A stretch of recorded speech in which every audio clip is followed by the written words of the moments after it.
एक व्यक्ति कई वर्षों तक अपने गुरु के दर्शन करने जाता रहा, उपदेश सुनने जाता, सेवा करता, ध्यान का अभ्यास करता, लेकिन हमेशा उसके मन में एक कमी बनी ही रहती कि मेरे अंदर सुधार नहीं हो रहा है। मुझे कितने वर्ष गुरु की शरण में गए हो गए, प्रवचन सुनते हो गए, लेकिन मेरे जीवन में उतना बदलाव नहीं आ रहा है जितना गुरु की मुझसे अपेक्षा थी।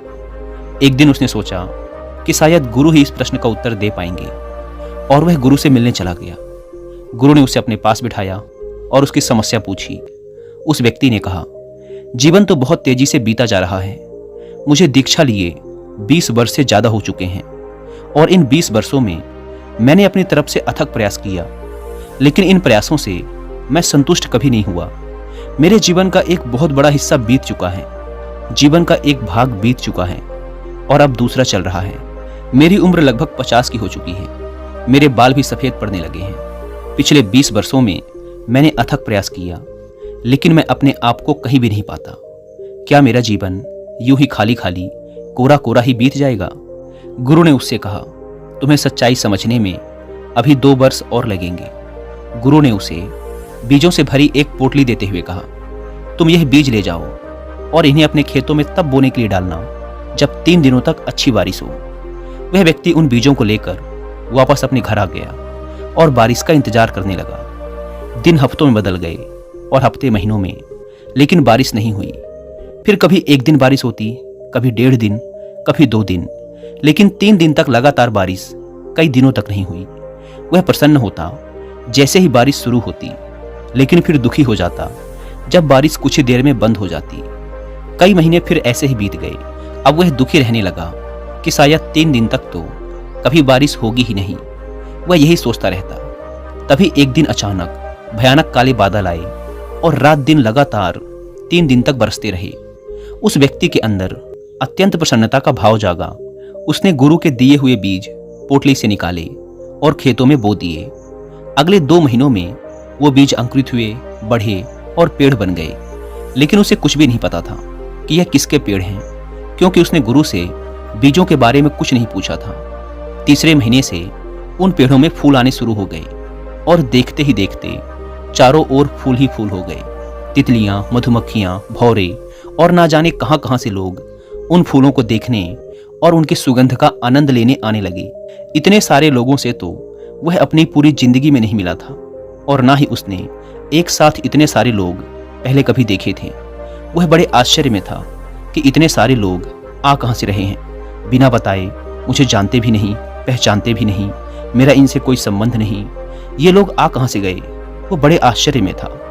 लोगों ने उसकी बहुत तारीफ की, उसके फूलों की तारीफ की, कुछ ने उसे इनाम भी दिया और सभी ने उसके फूल खरीदे।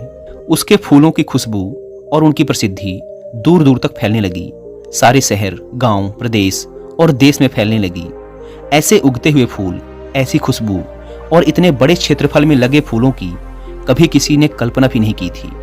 कभी किसी ने सोचा भी ना था कि इतने खुशबूदार फूल भी हो सकते हैं। उनकी खुशबू कई किलोमीटर दूर तक फैली रहती। तभी तो दूर से अगर कोई राहगीर भी गुजरता तो वह पलटकर एक बार जरूर देखने आता कि यह खुशबू आ कहां से रही है। वह व्यक्ति बहुत प्रसन्न था। उसने सोचा कि मैं यह सब जाकर गुरु को बताऊं, लेकिन फिर उसे याद आया कि गुरु ने कहा था कि तुम दोबारा 1 साल बाद आज ही के दिन आना, उससे पहले नहीं। इसीलिए वह बार बार अपनी उत्तेजना को रोकता और सहम जाता कि अभी समय पूरा नहीं हुआ है। इसीलिए वह रुका रहा, लेकिन वह बहुत खुश था। उसने उन फूलों को बेचकर बहुत धन कमाया, एक आलीशान घर बनवाया और उसमें खूब खुशी से अपने यार दोस्तों के साथ रहता। बहुत खुश रहता, लोगों से मिलता और अब आसपास के लोगों से उसका बहुत मेल जोल भी हो गया था। वह अपने समाज का एक बहुत बड़ा मुखिया बन गया था। खूब मान सम्मान मिलने लगा था। लेकिन फिर धीरे धीरे गर्मी बढ़ने लगी। भीषण गर्मी पड़ी, फूल मुरझाए और कुछ समय पश्चात सारा खेत सूख गया और धीरे धीरे लोगों ने आना भी कम कर दिया। अब कभी कभी कोई इक्का दुक्का लोग ही उससे मिलने आते। फिर समय आया गुरु से मिलने का। वह गुरु के पास गया, उन्हें नमन किया। तभी गुरु ने कहा, मुझे कुछ भी बताने की जरूरत नहीं है, मैं सब जानता हूं। गुरु ने उसे बीज की एक पोटली देते हुए कहा, अब जाओ और इन बीजों को तभी बोना जब फिर से 3 दिन तक लगातार बारिश हो। वह व्यक्ति उन बीजों को लेकर वापस आ गया और थोड़ा दुखी भी हुआ कि वह गुरु को कितना कुछ बताना चाहता था, लेकिन गुरु ने तो पहले ही कह दिया कि वो सब जानते हैं, उन्हें कुछ बताने की जरूरत नहीं। वह इस बात से बहुत निराश था कि वह अपने मन की बात बोल नहीं पाया, लेकिन वह इस बात से अनजान था कि गुरु दूरदृष्टि रखते हैं, वो सब देखते हैं।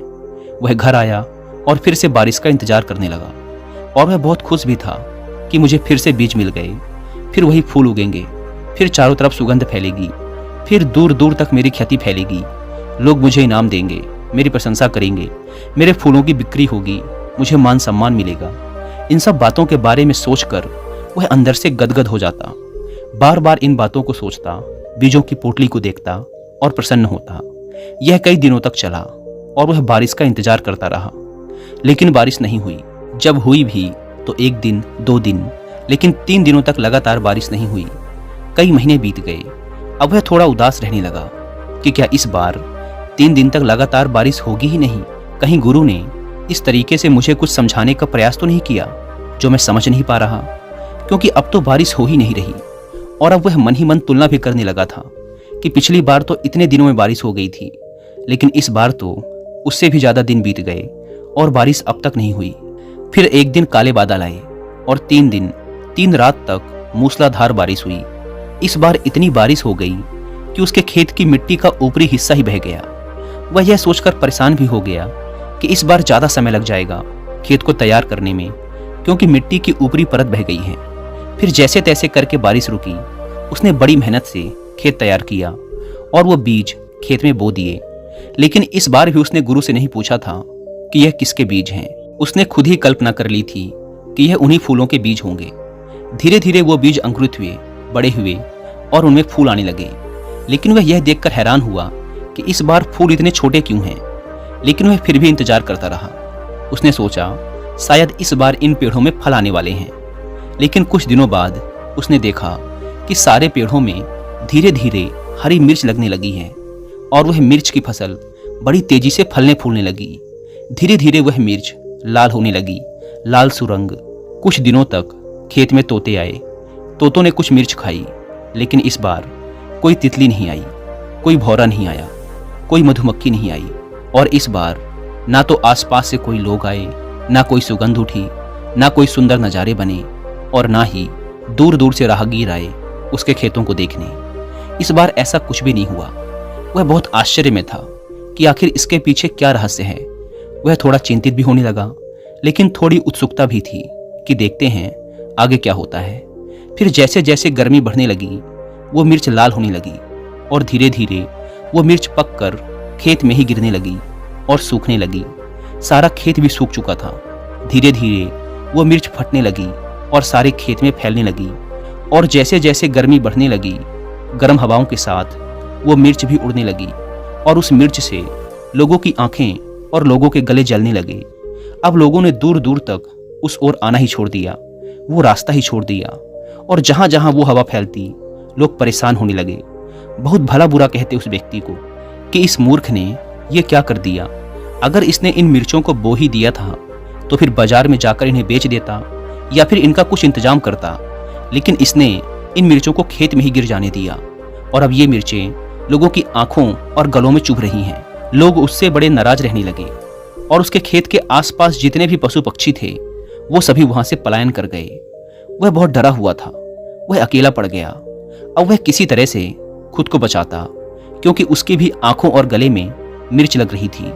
वह दिन रात अपने मुंह को कपड़े से ढककर रखता और हवा की विपरीत दिशा में बैठकर खुद को बचाने का प्रयास करता। यह सिलसिला कई महीनों तक चला।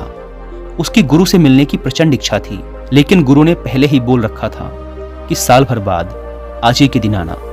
वह बहुत परेशान था। उसके लिए एक एक दिन काटना बहुत मुश्किल पड़ रहा था, लेकिन किसी तरह से वो दिन आ गया जब वह अपने गुरु से मिलने जा सकता था। वह गुरु के पास गया और अपना सारा हाल सुनाना चाहा, लेकिन गुरु तो पहले से ही सब जानते थे। गुरु ने कहा, मैं सब जानता हूँ तुम्हारे साथ जो हो रहा है, लेकिन अगर तुम समझ पाओ तो। गुरु ने उससे पूछा, क्या तुम कुछ समझे इन 2 सालों में जो मैंने तुमसे कहा था कि अभी तुम्हें 2 साल और लगेंगे? तुमने क्या समझा? सबसे पहले तो तुम ये समझो कि तुम कौन हो, क्या तुम्हें पता है कि तुम कहाँ से आए हो? क्या तुम्हें अपने पैदा होने का पता है? उसने कहा, नहीं, मुझे नहीं पता कि मैं कैसे पैदा हुआ। जब मैं समझने लायक हुआ और लोगों ने कहा कि यह तुम्हारी माँ है, इसी ने तुम्हें जन्म दिया है, तब मुझे पता चला कि मैं इस माँ से पैदा हुआ हूँ। लेकिन मेरे पैदा होने का मुझे कुछ पता नहीं। गुरु ने कहा कि तुम्हें यह याद नहीं कि तुम कैसे पैदा हुए, तुम्हें यह याद नहीं कि तुम्हारे माँ बाप कौन हैं। तुम्हें बताया गया कि ये तुम्हारे माँ बाप हैं, तब तुमने जाना कि ये तुम्हारे माँ बाप हैं, तुम इन्हीं से पैदा हुए हो, और फिर तुमने परिवार बनाया। क्या तुम्हें याद है कि तुम अपने परिवार को अपने साथ लेकर आए थे? क्या तुम्हें याद है कि तुम पैदा होते समय अपने साथ कुछ लाए थे? वह बोला, नहीं, मुझे याद नहीं कि मैं अपने साथ कुछ लाया था। तब गुरु ने कहा, क्या तुम्हें याद है कि तुम आज जो समझ रहे हो कि तुम्हें इतना ज्ञान है, तुमने इतना अध्ययन किया, तुम विद्यालय गए, तुम्हारे इतने यार दोस्त हैं, तुम्हारे बाल बच्चे हैं, तुम्हारी बीबी है, क्या इसमें से कोई भी ऐसा है जो पैदा होते वक्त तुम्हारे साथ था? या जब तुम्हारे माँ बाप ने तुम्हें बताया कि तुम हमारे बच्चे हो, तब भी क्या तुम इनमें से किसी के साथ थे? उसने जवाब दिया, नहीं, तब तो मैं एकदम अकेला था। गुरु ने पूछा, क्या तुम्हारे पास कोई पैसे थे, कोई धन दौलत थी? क्या कोई ऐसा इंतजाम था जिसके सहारे तुम अपना सारा जीवन निर्वाह कर सको? तब उसने कहा, नहीं, मेरे को तो जो मेरी माँ देती थी मैं वही खा लेता था। और क्या तुम्हारे पास ऐसी कोई भविष्य की चिंता थी कि कल तुम्हें दूध मिलेगा या नहीं मिलेगा, या फिर रोटी मिलेगी या नहीं मिलेगी? क्या तुम इसको लेकर चिंतित रहते थे? तब उसने कहा, नहीं, मैं चिंतित नहीं रहता था। मुझे तो जो मैं मांगता था मेरी माँ दे देती थी, और अगर उनके पास नहीं होता था तो इंतजाम करती थी, या फिर पिता से कहती थी कि बेटा ये मांग रहा है, लेकर आ जाओ। लेकिन मैंने तो अपनी तरफ से कुछ नहीं किया। मुझे याद नहीं कि मैंने कभी ये भी सोचा हो कि मुझे दूध कहाँ से मिलेगा, वह मुझे मिलता ही रहा है। तब गुरु ने कहा कि जब तुम्हें ये सब तब मिलता रहा है जब तुम्हें कुछ भी पता नहीं था, जब तुम्हें यह भी पता नहीं था कि कल तुम्हें यह मिलेगा या नहीं मिलेगा, तब भी तुम्हें यह मिलता रहा। जब तुम्हें यह भी पता नहीं था कि तुम कौन हो, कहाँ से आए हो और क्यों आए हो, तब भी तुम्हारी सारी परवरिश, सारी पूर्ति होती रही। तो क्या तुम ये सोचते हो कि अब तुम यह सब कर रहे हो? क्या अब तुम ये सोच रहे हो कि तुम्हें 20 साल यहाँ आते हो गए और तुम्हें अभी तक कुछ नहीं हुआ? तुम्हें क्या होना है? तुम क्या पा लेना चाहते हो? तुम तो हो ही नहीं। तुम कौन हो, जरा सोचो इस बारे में। क्या तुम्हें जिस नाम से पुकारा जा रहा है तुम वही हो? क्या तुम्हें पता है कि यह तुम्हारा ही नाम है? उसने कहा, नहीं, मुझे पता नहीं कि यह मेरा ही नाम है।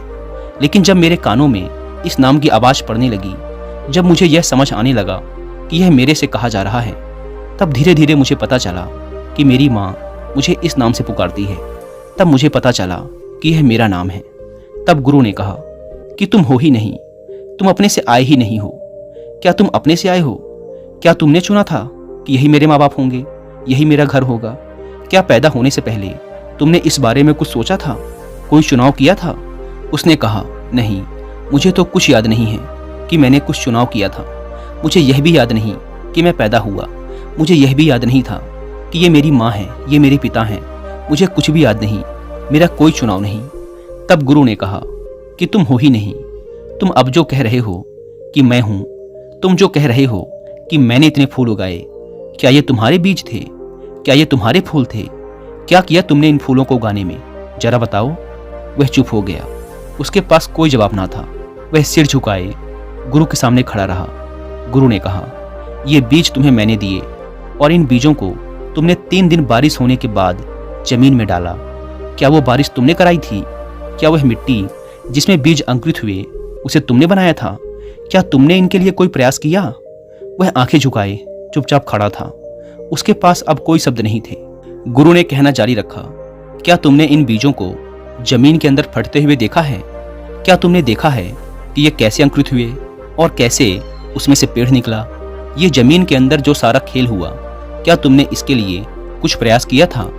क्या तुमने उन बीजों के अंदर जीवन डाला था? उसके पास कोई जवाब नहीं। वह मौन है, चुपचाप खड़ा है। तब गुरु ने कहा कि तुम हो ही नहीं, बस तुमने मान लिया है कि तुम हो। और तुमने जब से यह माना है कि तुम हो, जब से तुमने माना कि यह मैं कर रहा हूँ, जब से तुमने माना कि यह सब मेरा है, यह मेरी माँ है, यह मेरे पिता हैं, मैंने ये हासिल कर लिया, मैंने वो हासिल कर लिया, मैंने वो पढ़ाई कर ली, मैंने शादी कर ली, मैंने व्यापार खड़ा कर लिया, मैंने बच्चे पैदा कर लिए, ये मेरे बच्चे हैं। असल में तुमने यहाँ कुछ भी नहीं किया, तुमने सिर्फ मैं को जन्म दिया है और इस मैं की वजह से तुम्हें पता नहीं चल पा रहा कि तुम कौन हो। तुम तो हो ही नहीं। क्या तुम हो? क्या तुम्हें पता है कि तुम कौन हो? उसने कहा, मुझे ये तो पता नहीं कि मैं हूँ, परंतु मैं यह जरूर समझ गया हूँ कि इस मैं को मैंने बनाया है।